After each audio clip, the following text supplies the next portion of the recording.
Mga pangarap, liwanag sa panahon na kadiliman. Marami ang tahimik na naghihirap, ngunit darating ang araw na lilipas ang lahat ng ito. Ang takot, pangapi at kabiguan, kaya kayong mga kalaban at kayuhan, huwag niyo akong salungin.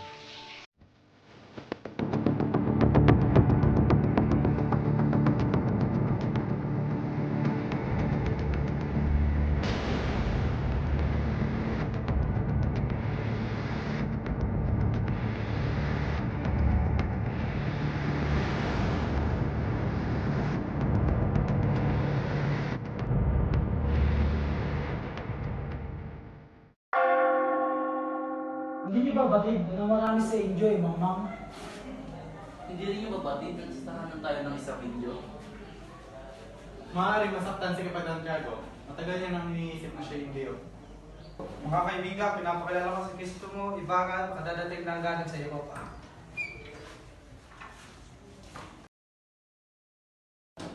Buenas noches mga kaibigan at sa kura ng aking bayan. Lalong-lalo na sa mga talit na kaibigan ng aking ama. Pagkili Damas, tawarin niyo po ako sa aking mga kasalanan.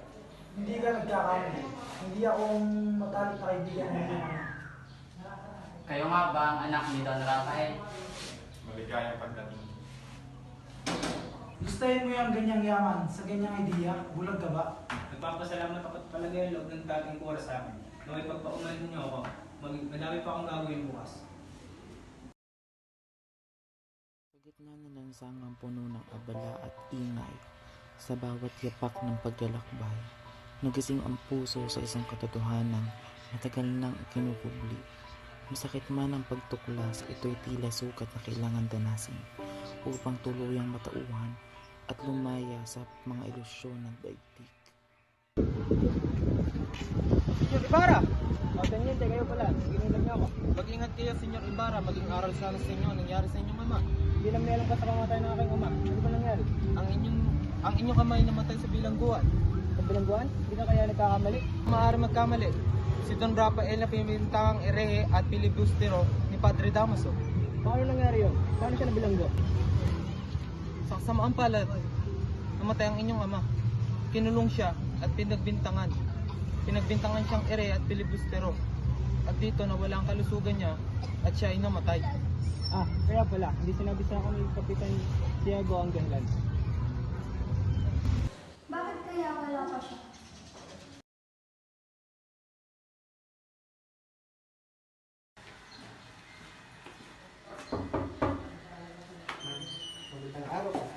Gandang araw din, Ina. Narito si Maria Clara. Hintay lamang at tatawagin ko.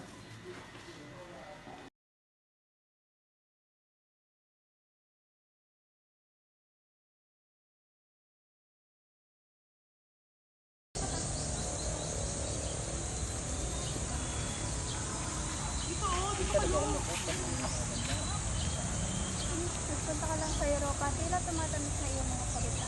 Marami ka sigurong babae ng bola dito.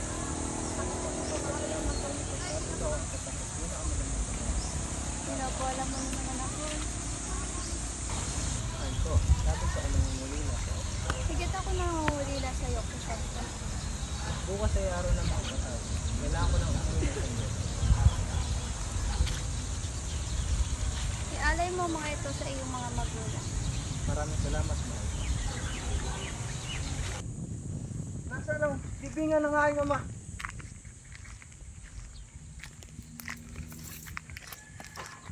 Magandang umaga ho. Nasaan ho ang malaking krus na nakatarak dito? Ah, sinunog na yun. Sinunog? Bakit mo ginawa? Napagutusan ako ng malaking kura, senyor. At ang bangkay ng aking ama, nasaan? Sabi ng kura, ilibing ko daw sa libingan ng mga inchik. At ginawa mo? Pasensya na, senyor. Masyadong mabigat. Umuulan pa ng gabi ngayon. Kaya itinapo ko na lang sa ilog. Itinapo mo sa ilog ang bangkay ng aking ama? Anong ginawa mo sa aking ama?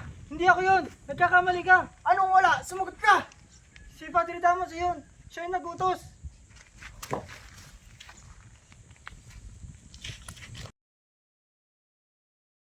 Magpahinga muna tayo, Crispin. Magkano ba kinita mo ngayon, buwan? 2 piso. Bakit mo natanong? Kung ikaw nga ako nung magbayad, sinasabi na naninakaw ko. Hindi ko kaya bayaran iyan. 32 piso. Huwag ka mag-alala. Paniniwalaan ka ni Inay. Hindi nila ako paniniwalaan. Basilio, 2 real ang multa mo dahil hindi mo pinatugtog ng mga ayos at pangkala. At ikaw naman, Crispin, hindi ka makakauwi hanggat hindi mo binabalik ang ninakaw mo. Wala naman ako ninanakaw. Tara, sumama ka sa akin! Sarap na niluto ko. Gutom na siguro ang mga anak ko.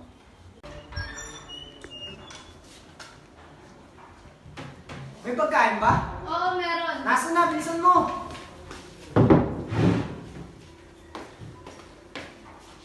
Inubos mo na? Paano ang mga anak natin? Bakit may reklamo ka? Nasaan ba ang mga bata yun? Nasa kumbento, pero uuwi na rin sila. Nasaan na kaya ang mga anak ko? Inay! Inay! Anak ko, anong nangyari? Bakit ka umiiyak? Si Crispin po naiwan sa kumbento. Napagbintangan siya magnanakaw. Ninakawan? Ang mabait kong anak? Bakit ba kailangan nangyari sa atin to? Dahil ba mahirap lang tayo? Inay. Diyos ko, anong gagawin ko? Ikaw ba na ng mga magnanakaw? Ako po si Sisa, hindi po magnanakaw mga anak ko. Nasaan na yung anak na si Crispin? Ilang araw ko na po hindi sila nakikita. Sa uli mo ang pera ninakaw na yung mga anak. Senyor, kahit wala po kami makain, hindi po magagawa ng mga anak ko ang magnakaw. Halika, ikaw na namin itutulo.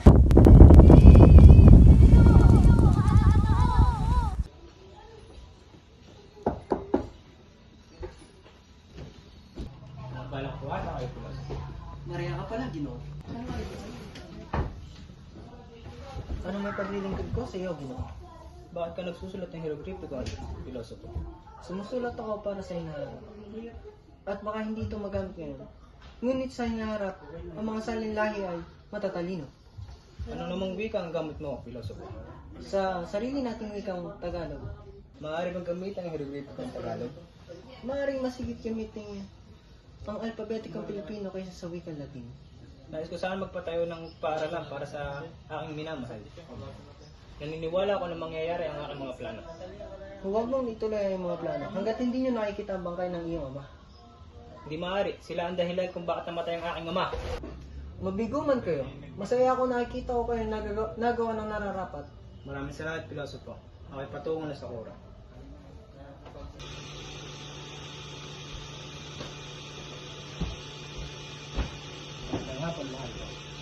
Aba, hindi man lang ako binate. Akala mo kung sino ang pagkalabas natin mo. Huwag mo na lamang siyang pansinin, mahal ko. Kung alam mo lang, mahal ko, kung gaano timping-timpi sa taong to. Kagaya ng iyong ama, nakala mo kung sino Vicente. Wala rin mga respeto sa simbahan. Katawanan mo ako, Maria, ngunit hindi ko na kaya tisin ang taong to. Tama na. Dapat na namatay ang iyong ama sa bulungan sapagkat siya isang traidor. Hahayangit ang insultuhin mo ang pangalan ko, ngunit pag huwag mong insultuhin ang aking ama. Pisos, tumuhuwag. Alang-alang sa akin. Huwag mo siyang saktan.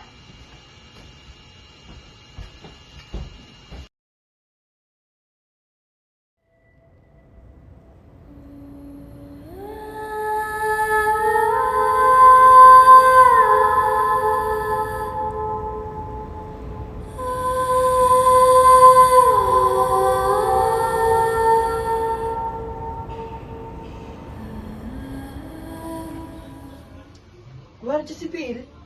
Bakit po, senyora? Sino ang kumakanta? Siya po ang baliw na si Sisa. Dali niyo siya rito. Sige po, senyora. Senyora, ito na po ang pinaka-natatawag niyo. Kakantayin niyo nga siya? Baliw, kumanta ka.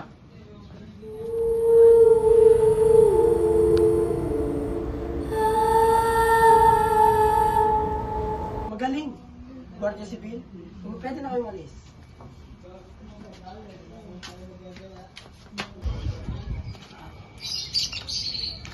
Hoy, baliw! Sino baliw? Ako? Baka ikaw. Ako? Hindi ako baliw. Ikaw? Ako? Oo, ikaw nga. Baka ikaw. Vamos, magkantar, ikaw! Konsolasyon, ano ba itong pinagagawa mo? Dugo. Basilio. Crispin. Itawan mo ako. Tuturo ko yung leksyon ng baliw na yan. Tumigil ka nga. Hindi ka rin ba nawa? Masira ka rin ba talaga? Guardia, kamatay na babae ito at bukas sa bukas, ihatid siya sa bahay ni Francisco mo Ibarra.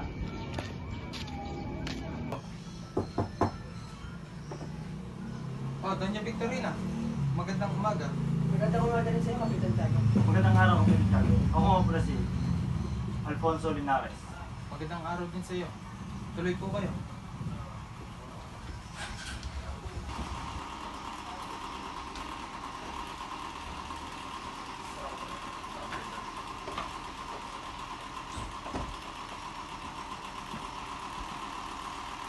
Kamusta na ang kalagayan ni Maria Clara?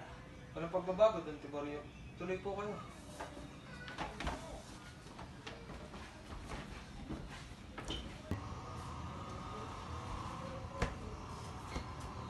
Kamusta naramdaman mo?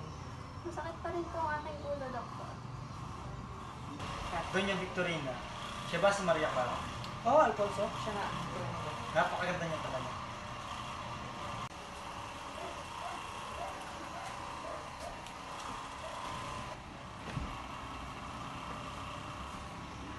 Magandang araw po, Padre Damaso. Nasaan siya? Nandun po siya sa kanyang silid, nagpapahinga. Tuloy po kayo. Padre Damaso, maraming salamat sa pagbisita. Labis na nag-aalala ko sa'yo. Iha, pagaling ka agad. Padre Damaso? Sino naman iyang kasama mo? Si Alfonso Linares po, ang inanak po ng inyong bayaw. Opo, Padre Damaso. Masaya ako na nakita kita, Iko. Narito po siya upang maghanap ng mga pangasawa. Maghintay ka at madali lamang yan.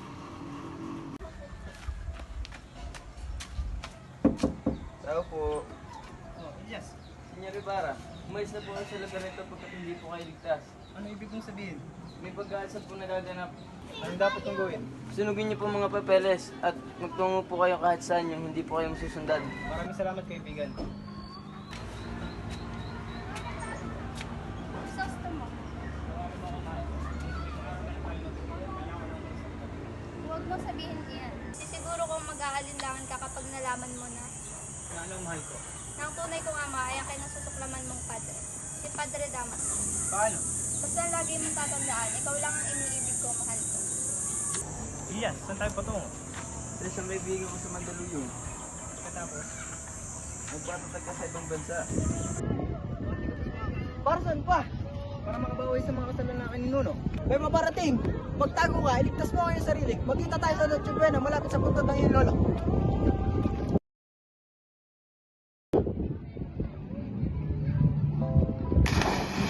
Pag-ibig, pagdirusa at paghihimagsik, mag-aalab para sa katarungan at kalayaan. Hindi ito maaari. Ano nangyari sa iyo, anak? Masaya na po kayo? Wala na siya? Ngunit, Si Ibarra lang ang mahal ko. Ayoko kay Alfonso. patawarin mo ako, Iha. Patawarin mo ako kung nangialam ako sa buhay yung iba. Patawad, anak. Kung patuloy niyo pa rin ipapakasal ako kay Alfonso, ay magpapakamatay ako. Patawarin mo ako, Iha. Inay!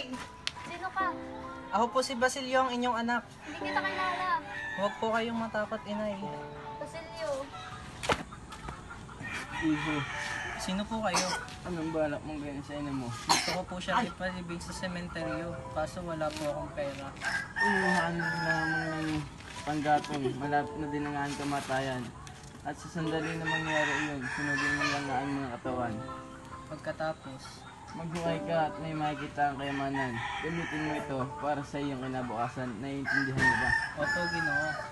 Mamamatay akong hindi ko masisilayan ng pagsikat ng araw sa ating bayan. Elias, huwag po. Paalam, Inay. Paalam, Elias. Sa kabila ng sakit at pagdurusa, may pag-asa sa bagong umaga.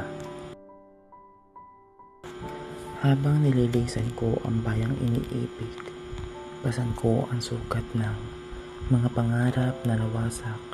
Hindi man natupad ang hustisya'y darating at muling mag-aalab ang pag-asa ng ating bayan.